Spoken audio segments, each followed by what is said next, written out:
Welcome to special focus. ఎన్నికల season వచ్చిందంటే చాలు పొలిటికల్ లీడర్స్ కంటే దర్శక నిర్మాతలే ఎక్కువగా పండుగ చేసుకుంటారు. ఎందుకంటే ఎలక్షన్ సీజన్ వాడుకొని పొలిటికల్ సినిమాలు చేసే దర్శకులు ఎక్కువగా ఉంటారు. వాటిని క్యాష్ చేసుకోవాలని చూసే నిర్మాతలు ఇండస్ట్రీలో చాలా మంది ఉన్నారు. కొందరు కొన్ని పార్టీలకు అనుకూలంగా సినిమాలు తీస్తూ ఉంటారు. ఇప్పుడు కూడా అదే జరుగుతోంది. మొన్న తెలంగాణ ఎలక్షన్ సమయంలో ఎక్కువగా అలాంటి సినిమాలు మన దగ్గర రాలేదు. కానీ ఏపీలో పరిస్థితులు భిన్నంగా ఉన్నాయి. వచ్చే ఎలక్షన్స్ ను క్యాష్ చేసుకోవడానికి ఇప్పటి నుంచే పొలిటికల్ సినిమాలు రెడీ చేస్తున్నారు దర్శక నిర్మాతలు. ఈ నేపథ్యంలో అందరికంటే ముందు యాత్ర 2 సినిమా వచ్చింది. 2019 ఎలక్షన్స్ కి ముందు మాహివి రాఘవ తెరకెక్కించిన యాత్ర సినిమా మంచి విజయం సాధించింది. 2003 సమయంలో రాజశేఖర్ రెడ్డి చేసిన పాదయాత్ర నేపథ్యంలో ఈ సినిమా వచ్చింది. వైసీపీ విజయానికి ఎంతో కొంత యాత్ర కూడా ఉపయోగపడింది అని చెప్పాలి. ఇక ఇప్పుడు యాత్ర 2 సినిమాతో వచ్చిన మాహివి రాఘవ ఇందులో జగన్ చేసిన పాదయాత్ర గురించి ఎక్కువగా హైలైట్ చేశాడు. అయితే యాత్రను ఎవరిని కించపరచకుండా కేవలం ఎమోషనల్ ఎంటర్టైనర్ గా తెరకెక్కించిన మహి దాని సీక్వెల్ మాత్రం వన్ సైడ్ గా రూపొందించాడనే విమర్శలు ఎదుర్కొంటున్నారు. జగన్ కోసమే ఈ సినిమా తీశారని, అందులో ఆయనను హీరో చేయడం కోసం మిగిలిన వాళ్లను విలన్లుగా చూపించారన్న విమర్శలు వినబడుతున్నాయి. యాత్ర 2 చిత్రానికి సంబంధించిన పూర్తి సమాచారాన్ని మా కర్నూలు ప్రతినిధి మధు అందజేస్తారు. కూడిన వచ్చే సార్వత్రిక ఎన్నికల గురించే చర్చించుకోవడం జరుగుతుంది. దాని తర్వాత యాత్ర 2 సినిమా గురించి చర్చించుకోవడం కూడా జరుగుతుంది. వైఎస్ రాజశేఖర రెడ్డి దివంగత ముఖ్యమంత్రి జీవిత కథను ఆధారంగా చేసుకొని యాత్ర సినిమా కూడా తీయడం కూడా జరిగింది. ఏదైతే ప్రజా ప్రస్థాన యాత్ర గురించి మొదలయ్యి ఈ సినిమా అప్పట్లో రాజకీయంగా కూడా వైఎస్ఆర్సీపీకి ఉపయోగపడిందని చెప్పేసి రాజకీయ విశ్లేషకులు కూడా చెప్తున్న పరిస్థితి అయితే నెలకొంది. అయితే ఇటీవల కాలంలో యాత్రకు అనుసంధానంగానే విడుదల కూడా చేయడం జరిగింది. అయితే ఈ సినిమా కూడా వైఎస్ఆర్సీపీకి మైలేజీ కోసమే తీశారని చెప్పేసి టీడీపీ శ్రేణులు కూడా భావిస్తున్న పరిస్థితి అయితే నెలకొంది. జగన్మోహన్ రెడ్డి ఏదైతే వైఎస్ రాజశేఖర రెడ్డి మరణాంతరం తను ఎదుర్కొన్న కష్టాలను కూడా ఈ సినిమాలో చూపించడం కూడా జరిగింది. సంకల్ప యాత్ర కూడా ఏ విధంగా సాగింది, కేంద్ర ప్రభుత్వంలో ఉన్న పెద్దలు తనకు ఏ విధంగా అడ్డంకులు సృష్టించారు, తాను ఏ విధంగా ఎదుర్కొన్నారు అనే దానిపైన కూడా ఈ సినిమా కూడా తీయడం జరిగింది. అయితే పూర్తిగా ఇది పొలిటికల్ మైలేజ్ కోసమే అని చెప్పేసి టీడీపీ వర్గాలు కూడా చెప్తున్న పరిస్థితి అయితే నెలకొంది. దీనికి వారు చెప్పే వాదన కూడా ఒకటి ఉంది. ఎంతో విలువైన హార్స్లీ హిల్స్లో దాదాపు 2 ఎకరాల స్థలాన్ని కేటాయించడం కూడా జరిగిందని రాష్ట్ర ప్రభుత్వం ఒక చర్చ అయితే నడుస్తుంది. కోట్ల విలువ చేసే ఈ భూములను సినిమా తీసేవారికి అప్పగించడం ఏంటని చెప్పేసి కూడా విమర్శలు కూడా లేకపోలేదు. మొత్తానికి చూసుకుంటున్నట్లయితే జగన్మోహన్ రెడ్డి కథ ఆధారంగానే తీసిన యాత్ర 2 సినిమాకు ఈ విశేష స్పందన లభిస్తుందని చెప్పేసి వైఎస్ఆర్సీపీ శ్రేణులు అంటుండగా, ఇది పూర్తిగా జగన్మోహన్ రెడ్డికి మైలేజీ తీసుకొచ్చే విధంగానే ఈ యాత్ర 2 కథకెక్కించారని చెప్పేసి కూడా టీడీపీ శ్రేణులు భావిస్తున్నారు. ఏది ఏమైనప్పటికీ యాత్ర 2 సినిమాలో షర్మిల పాత్ర లేకపోవడం ఏంటని కూడా ప్రశ్నిస్తున్నారు. దీనిపై యాత్ర 2 సినిమా ఇప్పుడు అన్ని వర్గాల్లో చర్చ నడుస్తుందని చెప్పవచ్చు. వీడియో జర్నలిస్ట్ శివశంకర్తో మధు, రాజ్ న్యూస్. ఇదిలా ఉంటే టీడీపీకి అనుకూలంగా రాజధాని ఫైల్స్ అంటూ ఒక సినిమా వచ్చేసింది. ఏపీలో రాజధాని ఇష్యూపై 3-4 సంవత్సరాలుగా రగడ నడుస్తూనే ఉంది. దీన్ని హైలైట్ చేస్తూ రాజధాని ఫైల్స్ అనే సినిమా తీసుకొస్తున్నారు. ఫిబ్రవరి 15న ప్రేక్షకుల ముందుకు రానుంది రాజధాని ఫైల్స్. ఇక ఈ సినిమాకు సంబంధించిన పూర్తి సమాచారాన్ని మా నెల్లూరు ప్రతినిధి చరిత్ కుమార్ అందజేస్తారు. ఆంధ్రప్రదేశ్ రాజకీయాలన్నీ కూడా ఈరోజు వెండి తెరకెక్కుతున్నటువంటి పరిస్థితి. ఈరోజు వ్యూహం సినిమా, అలాగే రక్త చరిత్ర, అలాగే ముందుకు వెళ్తూ ఉంటే ఈరోజు యాత్ర 1, యాత్ర 2 అంటే ఏదైతే ఎన్నికల సీజన్ వచ్చిందంటూ కూడా ఏదో ఒక నేతను కార్నర్ చేస్తూ సినిమాలు అయితే తెరకెక్కుతున్నాయి. ఈరోజు ఏదైతే మరికొద్ది రోజుల్లో రేపు 15వ తారీఖు రిలీజ్కి సిద్ధంగా ఉన్నటువంటి సినిమా ఏదైతే రాజధాని ఫైల్స్. ఈరోజు రాజధాని ఫైల్స్ మూవీకి సామాజిక మాధ్యమాల్లో ట్రైలర్ ట్రైలర్కి అయితే లక్షలాదిగా కూడా వ్యూస్ వచ్చినట్టుగా కూడా మనకి సామాజిక మాధ్యమాల్లో తెలుస్తున్నట్టు పరిస్థితి. ఈ రాజధాని ఫైల్స్ మూవీ అంతా కూడా 2014 నుంచి 2019 దాకా అమరావతి రాజధాని, 2019 తర్వాత ఇప్పటి వరకు ఏదైతే ముఖ్యమంత్రి జగన్మోహన్ రెడ్డి తీసుకున్నటువంటి నిర్ణయాల పట్ల ఎలాంటి పరిస్థితులు అమరావతిలో నెలకొన్నాయి అనేటటువంటి అంశాలను పూర్తిగా కూడా మళ్ళీ ప్రజలకు వివరిస్తూ జరిగినటువంటి ఘటనలన్నింటినీ కూడా ప్రజలు మర్చిపోకుండా ఉండేందుకైతే ఈరోజు సినీ నిర్మాతలు అయితే వ్యూహాత్మకంగా వ్యవహరిస్తున్నట్టు మనకు వస్తున్నటువంటి సమాచారం. ఈరోజు పూర్తిగా వెండి తెరకు పరిమితమయ్యాయి. జరుగుతున్నటువంటి పరిణామాలన్నిటినీ కూడా ఈరోజు వెండి తెరకు పరిచయం చేస్తున్నారు ఇటు రాజకీయ నాయకుల సహకారంతో సినీ నిర్మాతలు. ఏదేమైనప్పటికీ రాజధాని ఫైల్స్ మూవీ ఎఫెక్ట్ రాబోయేటటువంటి సార్వత్రిక ఎన్నికల్లో ఎలాంటి ప్రభావం చూపుతుందంటే సార్వత్రిక ఎన్నికల వరకు ఆగాల్సిందే. అలాగే రాజధాని ఫైల్స్ మూవీ రిలీజ్ అవుతుందా లేదా అని తెలియాలంటే కూడా 15వ తారీఖు వరకు ఆగాల్సిన పరిస్థితి. కెమెరామెన్ భరత్ తో చరిత్ర కుమార్, రాజ్ న్యూస్. మరోవైపు నారా రోహిత్ హీరోగా టీవీ5 మూర్తి దర్శకత్వంలో రూపొందుతున్న ప్రతినిధి 2 సైతం పొలిటికల్ సిస్టమ్ ని ప్రశ్నించే ఉద్దేశంతో రూపొందుతున్నదే. వీటి ప్రభావం ఓటర్ల మీద ఇంత మోతాదులో ఉంటుందని కోలవెలను కానీ ఎలక్షన్స్ టైంలో మాత్రం వీటి వీడియోలు సీన్లను ప్రచారాలకు వాడుకునే అవకాశం పుష్కలంగా ఉంది. ఓపెనింగ్స్ కలెక్షన్ల కన్నా తమ ఎజెండాను పబ్లిక్ లోకి తీసుకెళ్లాలనే తాపత్రయమే ఈ దర్శక నిర్మాతల్లో కనిపిస్తోంది. ఏవి సక్సెస్ అవుతాయో ఏవి ఫెయిల్ అవుతాయో చెప్పలేం, కానీ మూవీ లవర్స్ మాత్రం తమకు పొలిటికల్ ఎంటర్టైన్మెంట్ ఇస్తే చాలంటున్నారు. ప్రతినిధి 2 చిత్రానికి సంబంధించిన పూర్తి సమాచారాన్ని మా చిత్తూరు జిల్లా ప్రతినిధి సుధీర్ అందజేస్తారు. ప్రారంభమవుతుందంటే ఎక్కడ చూసినా హోర్డింగులు, బ్యానర్లు, కటౌటర్లు, కార్యకర్తల చేతుల్లో జెండాలు. ఇవి గతంలో. ప్రస్తుతం ట్రెండ్ మారింది. పార్టీకి సంబంధించినటువంటి అధినేతలపైన సినిమాలు చిత్రీకరించి విడుదల చేసి ఓటర్లను ఆకట్టుకునే దిశగా ముందుకెళ్తున్నారు. ఇక తెలుగుదేశం పార్టీకి సంబంధించి నారా లోకేష్ తీసుకున్నట్టయితే ప్రతినిధి 2 అనే సినిమాని తీస్తున్నారు. ఇది కూడా సినిమా ఎన్నికల ముందుగానే విడుదల చేయాలనేటువంటి నేపథ్యంలో అన్ని కోణాల్లో రెడీ చేస్తున్నారు. లోకేష్ పాత్రలో నారా రోహిత్ నటిస్తున్నారు. తెలుగుదేశం పార్టీ జాతీయ అధినేత చంద్రబాబు నాయుడు సోదరుడైనటువంటి రామ్మూర్తి నాయుడు కుమారుడు రోహిత్ గతంలో ప్రతినిధి సినిమా తీశాడు. ఇప్పుడు ప్రతినిధి 2 అని నారా రోహిత్ నటిస్తున్నటువంటి పరిస్థితి ఉంది. అయితే ఓటర్లను ఇటు సినిమా పేర్లతో ఆకట్టుకునే దిశగా ముందుకెళ్తున్నారు. అయితే ఇది ఎంతవరకు ప్రభావం పనిచేస్తుందో చూడాలా. మరిచినటువంటి అభివృద్ధి పనులు, సంక్షేమ పథకాలు ప్రజలను ఆకట్టుకుంటాయా, లేదంటే వీళ్ళు తీసేటువంటి సినిమా ప్రభావం ఎంతవరకు పనిచేస్తుంది అనేది వేచి చూడాల్సిందే. కెమెరా పర్సన్ రమణతో సుధీర్, రాజ్ న్యూస్, తిరుపతి. తెలుగు సంగతి ఇలా ఉంటే అటు బాలీవుడ్ లోని పొలిటికల్ హీట్ ను పెంచే సినిమాలు, బయోపిక్ చిత్రాలు, యథార్థ సంఘటనల ఆధారంగా తెరకెక్కిస్తున్న చిత్రాలకు మంచి ఆదరణ లభిస్తోంది. ఈ తరహాలో వచ్చిన చిత్రం కాశ్మీరీ ఫైల్స్ 1990లో ఈ సమయంలోనే కాశ్మీర్ నుంచి కాశ్మీరీ హిందువుల వలసలు వెళ్లిన తీరు, వారిపై జరిగిన ఆకృత్యాలకు కళ్లకు కట్టినట్టు చూపించారు దర్శకులు. ఇలాంటి చిత్రాలు గతంలో కూడా ఎన్నో వచ్చాయి. తాజాగా ప్రధాని మోదీ తీసుకున్న సంచలన నిర్ణయాలలో ఒకటి జమ్మూ కాశ్మీర్లో 370 అధికరణ ఎత్తివేతను. ఇదే ప్రధాన అంశంగా పొలిటికల్ థ్రిల్లర్ గా చిత్రం ఆర్టికల్ 370 ఆదిత్య సుహాస్ జంభాలే దర్శకత్వంలో బాలీవుడ్ భామ యామి గౌతమ్, ప్రియమణి, అరుణ్ గోవిల్ ప్రధాన పాత్రల్లో నటించిన ఆర్టికల్ 370 తెరకెక్కిస్తున్నారు. 2019 ఫిబ్రవరి 17న పుల్వామా దాడి తరువాత జమ్మూ కాశ్మీర్ కు ప్రతిపత్తిని కల్పించే ఆర్టికల్ 370 రద్దు చేసే అంశం కనిపిస్తోంది. 370ని రద్దు చేసిన ఈ క్రమంలోనే కాశ్మీర్లో నెలకొన్న రాజకీయ పరిస్థితులు, పోరాటాలు, ఘర్షణలు కళ్లకు కట్టినట్టు చూపించారు దర్శకులు. ఈ మూవీలో యామి గౌతమ్ ఒక పవర్ఫుల్ ఇంటెలిజెన్స్ ఆఫీసర్ పాత్రలో నటించింది. జియో స్టూడియోస్ నిర్మిస్తున్న ఈ మూవీ ఫిబ్రవరి 23న ప్రేక్షకుల ముందుకు రాబోతుంది. ఇక కేంద్ర హోంమంత్రి అమిత్ షా పాత్రలో కిరణ్ కర్మాకరన్ నటించగా ట్రైలర్ ను చూసిన తర్వాత అప్పుడు రాముడు, ఇప్పుడు ప్రధాని మోదీ అంటూ అరుణ్ గోవిల్ ను ప్రశ్నిస్తూ సోషల్ మీడియాలో పోస్టులు పెడుతున్నారు అభిమానులు. ఆర్టికల్ 370కి సంబంధించిన సమాచారాన్ని మా ప్రతినిధి శ్రావ్య అందజేస్తారు. ఆర్టికల్ 370 ఈ ట్రైలర్ ఇప్పుడు ప్రేక్షకులందరినీ ఎంతగానో ఆకర్షించింది. అలాగే చెప్పాలంటే ఆర్టికల్ 370 గురించి ఇప్పుడు ఎలక్షన్స్ దగ్గర పడుతున్న, అంటే రాజకీయాలు రసవత్తరంగా మారుతున్న నేపథ్యంలో ఈ ట్రైలర్ అనేది అందరినీ ఆకట్టుకుందనే చెప్పాలి. ముఖ్యంగా చూసుకుంటే ఇప్పుడు మనం ఏపీ పాలిటిక్స్ అయినా, తెలంగాణ పాలిటిక్స్ అయినా, ఈ పాలిటిక్స్ విషయానికి వచ్చేసరికి సినిమాల ప్రభావం ఎంతో కొంత చూపించిందని అనుకోవాలి. దానికి సంబంధించి ఎన్నో సినిమాలు, ట్రైలర్లు ఎన్నో లాంచ్ అయిన తరువాత కూడా ఇప్పుడు కేంద్రానికి సంబంధించి పార్లమెంట్ ఎన్నికల దగ్గర పడుతున్న నేపథ్యం నేపథ్యంలో ఈ ఆర్టికల్ 370 అనేది అందరినీ ఆకర్షించుకుంటోంది. అసలు సినిమా ఎలా ఉండబోతోంది అనేది సర్వత్రా ఉత్కంఠగా నెలకొంది. అంటే ముఖ్యంగా చూసుకుంటే జమ్మూ కాశ్మీర్ అంశాలకి సంబంధించి ఆర్టికల్ 370 రద్దయినా ఏదైనా సరే ఈ ట్రైలర్లో చాలా చక్కగా చూపించారు.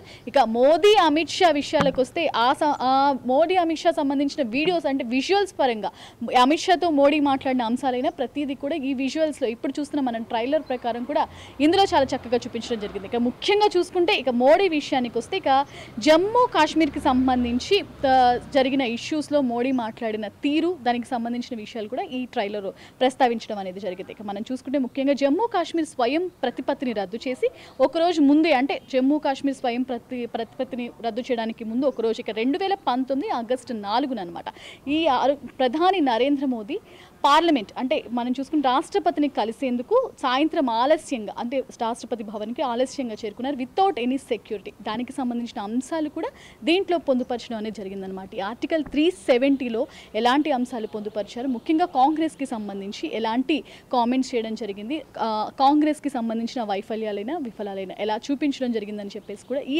ఆర్టికల్ 370లో చూపించబోతున్నారు అనేది ఇప్పుడు సర్వత్రా ఉత్కంఠగా నెలకొంది. ఇక అన్ని సినిమాల మాదిరిగానే ఈ సినిమా కూడా అంటే జనాల్లో మార్పు తీసుకొస్తుందా అంటే మార్పు అంటే మనం చూసుకున్న ఏపీ తెలంగాణ రెండు విషయాలకు వస్తే సినిమాల ప్రభావం ఎంతో కొంత రాజకీయాల మీద పడిందని అనుకోవాలి. ఈ నేపథ్యంలో ఈ ఆర్టికల్ 370 అనేది ఎలా ఆకర్షించబోతుంది అనేది వేచి చూడాల్సింది. ఎన్నికల ముందు రాజధాని అంశాన్ని ప్రజల్లోకి తీసుకువెళ్లాలని నిర్ణయించి రాజధాని ఫైల్స్ తో తెరపైకి వస్తుండగా దీనికి కౌంటర్ గా వైసీపీ ఓ వీడియోని తెరపైకి తీసుకొచ్చింది. అప్పుడెప్పుడో విడుదలైన జ్యోతిక నటించిన సినిమా ట్రైలర్ కు డబ్బింగ్ చెప్పి అమ్మఒడి పేరుతో జనాలలోకి వదిలారు. అమ్మఒడి సినిమాపై మరింత సమాచారాన్ని మా గుంటూరు ప్రతినిధి రమేష్ అందజేస్తారు. ఏపీ రాజకీయాలపైన మూవీకి సంబంధించినటువంటి ప్రభావం ఎంతవరకు పడుతుంది? ఇప్పటికే ఆర్జీవీ వ్యూహం సినిమా తీసినప్పటికీ మరోసారి యాత్ర సినిమా కూడా రిలీజ్ అయినటువంటి నేపథ్యంలో ప్రస్తుతం ప్రజల్లో ఇది ఒక అలజడి సృష్టిస్తున్నటువంటి నేపథ్యంలో ఈ మూవీలకు సంబంధించి రాజకీయాల్లో ఎలాంటి ప్రభావం పడుతుందని కూడా ఆంధ్రాలో ఒక సర్వత్రంగా మారినటువంటి నేపథ్యంలో అయితే ఇప్పుడు కొత్తగా అమ్మఒడి అనే ఒక ఇప్పటికే తమిళంలో సినిమా రిలీజ్ అయినటువంటి నేపథ్యంలో ఈ మూవీ ఆధారంగా కూడా మరి ఆంధ్రాలో అమ్మఒడి అనే ఒక సినిమా కూడా రాబోతున్నటువంటి నేపథ్యంలో ఇప్పటికే మేనిఫెస్టోలు విడుదల చేసినటువంటి నేపథ్యంలో ఖచ్చితంగా రాబోయే ఎన్నికల్లో ఇప్పుడున్నటువంటి పథకాలు మరి ప్రతిపక్షం రాబోయే రోజుల్లో ఎలాంటి మేనిఫెస్టోలు వదులుతుంది వీటి మీద ఆధారపడుతుంది. కానీ ఖచ్చితంగా ఓటర్ నాడి మాత్రం మూవీలు చూసి ఓటేసే పరిస్థితి అయితే ఖచ్చితంగా లేదని చెప్పుకోవాలి. వీడియో జర్నలిస్ట్ సుభాష్తో రమేష్, రాజ్ న్యూస్, పల్నాడు. ఇక రాజకీయ చిత్రాలలో హాట్ టాపిక్ గా మారిన సినిమా వ్యూహం. క్రియేటివ్ జీనియస్ వివాదాలకు care of address Ram Gopal Varma. ఈ దర్శకత్వంలో తెరకెక్కిన ఈ సినిమా చుట్టూ పోస్టర్ విడుదలైన రోజు నుండే అనేక రకాల వివాదాలు చుట్టుముట్టాయి. ఆంధ్రప్రదేశ్ రాజకీయాల ఆధారంగా ఈ చిత్రాన్ని రూపొందించారు ఆర్జీవి. అయితే టీజర్ ట్రైలర్లతోనే ఈ చిత్రం దుమారాన్ని రేపింది. ఏపీలో ప్రతిపక్షం తెలుగుదేశం పార్టీ ఈ చిత్రంపై అసంతృప్తి వ్యక్తం చేసింది. ఈ సినిమాకు 2 నెలల క్రితమే సెన్సార్ పూర్తవగా విడుదలను ఆపాలని తెలుగుదేశం జాతీయ కార్యదర్శి నారా లోకేష్ తెలంగాణ హైకోర్టులో పిటిషన్ దాఖలు చేశారు. వ్యూహం సినిమా సెన్సార్ ను Telangana high court single judge bench రద్దు చేసింది. దీంతో ఈ తీర్పును డివిజన్లోనే బెంచ్ లో సవాల్ చేసింది మూవీ యూనిట్. ఈ పిటిషన్ పై విచారణ జరిపిన బెంచ్ ఈ చిత్రానికి మరోసారి సమీక్షించాలని సెన్సార్ బోర్డుకు సూచించింది. మరోసారి ఈ చిత్రాన్ని వీక్షించిన సెన్సార్ బోర్డు యూ సర్టిఫికేషన్ ఇచ్చింది. దీంతో వ్యూహం సినిమా రిలీజ్ గ్రీన్ సిగ్నల్ లభించింది. రెండోసారి సెన్సార్ పూర్తి కావడంతో వ్యూహం చిత్రానికి లైన్ క్లియర్ అయింది. ఈ సినిమాను ఫిబ్రవరి 23వ తేదీన రిలీజ్ చేయాలని దర్శక నిర్మాతలు నిర్ణయించగా వ్యూహం సినిమాకి కొనసాగింపు వస్తున్నటువంటి శపథం సినిమాను మార్చి 1వ తేదీన ప్రేక్షకుల ముందుకు తీసుకొచ్చే ఆలోచనలో ఉన్నారు ఆర్జీవి. వ్యూహం చిత్రంతో పాటుగా పొలిటికల్ చిత్రాల హీట్ కు సంబంధించిన మరింత సమాచారాన్ని మా ప్రతినిధి మానస్ అందజేస్తారు. ఇటు ఆంధ్ర రాజకీయాలతో పాటు అటు తమిళనాడు రాజకీయాల్లో కూడా పాలిటిక్స్ చుట్టూ సినిమాలు రావడం అనేది సర్వసాధారణం. మనం చూసినట్టుగా అయితే ఎన్నో ఏళ్ళుగా ఎలక్షన్స్ బిఫోర్ సరిగ్గా ఇంకా ఎన్నికలు ఒక 2-3 నెలల్లో ఉంటాయి అన్న సమయంలో ఎవరో ఒక దర్శక నిర్మాతలు తమకి నచ్చిన పార్టీని లేకపోతే తమకి నచ్చిన నాయకుడిని సపోర్ట్ చేస్తూ ఆ పార్టీని ఎలివేట్ చేస్తూ సినిమాలు తెరకెక్కిస్తూ మన ముందుకి తీసుకురావడం అనేది మనం చూస్తూ వచ్చాం. అయితే ఎన్నో నెలలుగా కోర్టులో నలిగిపోతూ చివరికి విడుదలకి సిద్ధమైన సినిమా వ్యూహం అని చెప్పుకోవచ్చు. అయితే వ్యూహంకి కంటిన్యూటీ పార్ట్గా శపథం అనే సినిమాతో కూడా రామ్ గోపాల్ వర్మ ప్రేక్షకుల ముందుకి రానున్నారు. మార్చి 1వ తారీఖున శపథం సినిమాతో రామ్ గోపాల్ వర్మ వస్తుండగా ఫిబ్రవరి 23వ తారీఖున మొదటి బాటైన వ్యూహం ప్రేక్షకుల ముందుకు వస్తుంది. అయితే ఈ వ్యూహం సినిమా 23వ తారీఖున రిలీజ్ చేయడానికి దాని వెనకాల ఉన్న కారణం కూడా రామ్ గోపాల్ వర్మ కాస్త వ్యంగ్యంగా అంటే తన సర్వసాధారణమైన వ్యంగ్య స్టైల్లో ప్రకటించడం జరిగింది. చంద్రబాబు నాయుడు వైసీపీ నుంచి లాక్కున్న ఎమ్మెల్యేలు 23 అని అదేవిధంగా 2019లో 23 ఎమ్మెల్యేలని గెలుచుకున్న టీడీపీ కాబట్టి చంద్రబాబు లక్కీ నెంబర్ 23 అని ఆ 23 డేట్నే మేము కూడా సినిమాను విడుదల చేస్తున్నామంటూ కూడా తన స్టైల్లో ఒక వ్యంగ్యంగా ప్రకటించడం జరిగింది. అయితే ఇవన్నీ చూసుకున్నట్టుగా ఈ పరిణామాలన్నీ చూసుకుంటే ఈ వ్యూహం సినిమా రిలీజ్కి ముందే ఇన్ని వివాదాలకి దారితీస్తున్న సినిమా రేపు పొద్దున రిలీజ్ అయిన తర్వాత మనం చూసుకున్నాం. యాత్ర 2 విడుదలైన తర్వాత కూడా ఇటు జనసేన ఇటు వైసీపీ కార్యకర్తల మధ్య కూడా ఒక థియేటర్లో ఘర్షణ జరిగింది. అదేవిధంగా మన హైదరాబాద్లో కూడా వైఎస్ఆర్ కాంగ్రెస్ పార్టీ కార్యకర్తలతో పాటు అటు షర్మిల ఫ్యాన్స్ మధ్య కూడా చిన్నపాటి ఘర్షణ అయితే జరిగింది. సో ఒక యాత్ర 2 సినిమాకి ముందుగా అంత కాంట్రవర్సీ లేని సినిమాకి కూడా రిలీజ్ తర్వాత 2 గ్రూప్స్ మధ్య 2 పార్టీస్ మధ్య గొడవలు జరుగుతున్న తరుణంలో వ్యూహం సినిమాకి మొదటి నుంచి కూడా ఇటు మనం చూసుకున్నట్టయితే నారా లోకేష్ కూడా తెలుగుదేశం యువ నేత నారా లోకేష్ కూడా కోర్టుని ఆశ్రయించడం జరిగింది. సినిమాని నిలిపివేయాలని సెన్సార్ని తిరిగి సెన్సార్ క్రియేట్ చేయాలని కూడా రిక్వెస్ట్ చేయడం జరిగింది. అయితే రీసెన్సార్ అయిన తర్వాత రిలీజ్కి రెడీగా ఉన్న వ్యూహంకి కూడా యాత్ర 2 కంటే కూడా మించి గొడవలు జరిగే అవకాశాలు అయితే కనపడుతున్నాయి అని చెప్పుకోవచ్చు.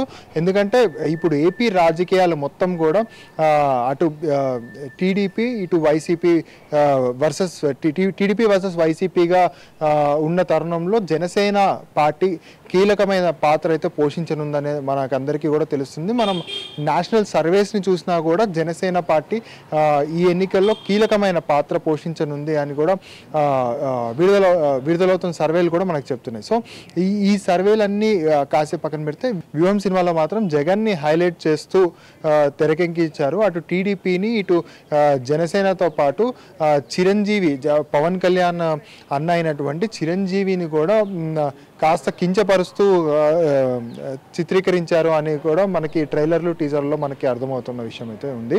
అయితే ఈ పరిణామాలు రిలీజ్ తర్వాత ఎంతవరకు దారితీస్తాయి అనేది మాత్రం చాలా ఆసక్తికరంగా మారిందని చెప్పుకోవచ్చు. అదేవిధంగా చూసుకుంటే 2009లో ఒకసారి రాజశేఖర్ రెడ్డి చనిపోయిన తర్వాత ఓదార్పు యాత్ర జగన్ ఓదార్పు యాత్ర ఎప్పుడైతే ప్రారంభించారో అప్పటి నుంచి 2014 వరకు కూడా జగన్ జీవితంలో జరిగిన అనేక అంశాలని మేళవించి తెరకెక్కించిన సినిమా వ్యూహంగా ముందు నుంచి ఆర్జీవీ చెప్పారు. అయితే ఆ తర్వాత 2014 నుంచి 2019లో జగన్ గెలవడం, ఆ తర్వాత 2024 వరకు తన పర్సనల్ లైఫ్తో పాటు ప్రొఫెషనల్ లైఫ్లో జరిగిన పరిణామాలన్నింటినీ మేళవించి తెరకెక్కించిన చిత్రంగా శపథం సినిమాని తెరకెక్కించడం జరిగింది. సో ఇటు వ్యూహం ఇటు శపథం 2 చిత్రాల్లో కూడా జగన్ని హైలైట్ చేస్తూ ఆర్జీవీ తెరకెక్కడం జరిగింది. అయితే ఇన్నాళ్ళు అటు యాత్ర అవ్వచ్చు, యాత్ర 2 అవ్వచ్చు, వ్యూహం శపథంతో పాటు రాజధాని ఫైల్స్, అదేవిధంగా చూసుకున్నట్టయితే ఇప్పుడు జ్యోతిక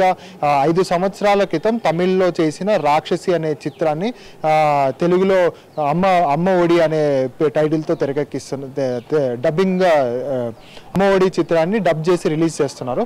సో ఈ చిత్రంలో మనము డైలాగ్స్ని పరిశీలించినట్టయితే 16 నెలల పాటు జైల్లో ఉన్న వ్యక్తి బయటకు వచ్చి సీఎంగా అయ్యాడు అంటే అతను ఎంత గొప్ప వ్యక్తి అనే యాంగిల్లో జగన్ని అంటే అమ్మఒడి చిత్రం కూడా ఒక పరంగా చూసుకుంటే జగన్ని ఎలివేట్ చేసే చిత్రంగా మనకి ట్రైలర్లు టీజర్లో తెలుస్తుంది.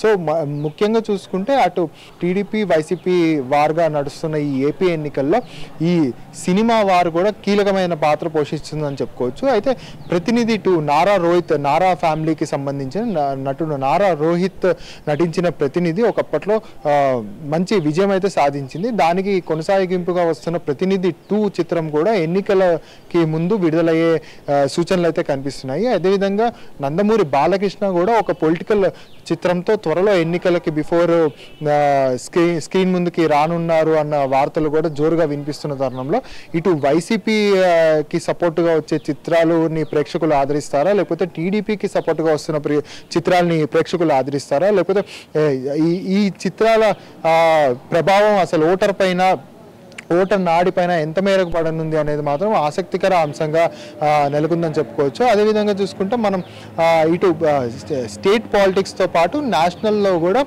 ఇప్పుడు స్టేట్లో ఎలాగైతే అమ్మ ఒడి, వ్యూహం, శపథం, యాత్ర టు రాజధాని ఫైల్స్ లాంటి చిత్రాలు వరుసగా తమ పొలిటికల్ ఫేవర్ని క్రియేట్ చేసుకుంటూ జనాల్లో ఒక పొలిటికల్ ఫీవర్ని క్రియేట్ చేస్తున్నారు, అదేవిధంగా నేషనల్లో కూడా ఆర్టికల్ 370 పేరుతో కూడా ఒక చిత్రం విడుదలవుతుంది. దీంట్లో కంప్లీట్గా ఎన్డీఏకి ప్లస్ ఇక ఎన్నికలపై ప్రభావం చూపించకపోయినా ఖచ్చితంగా ఒక ఆలోచనను మాత్రం అందరిలో రేకెత్తించగలిగే చిత్రం రాజాకార్ అనే ఒక విప్లవ పదం వెనుక తెలంగాణ సాయుధ పోరాట గాథలెన్నో కనిపిస్తాయి.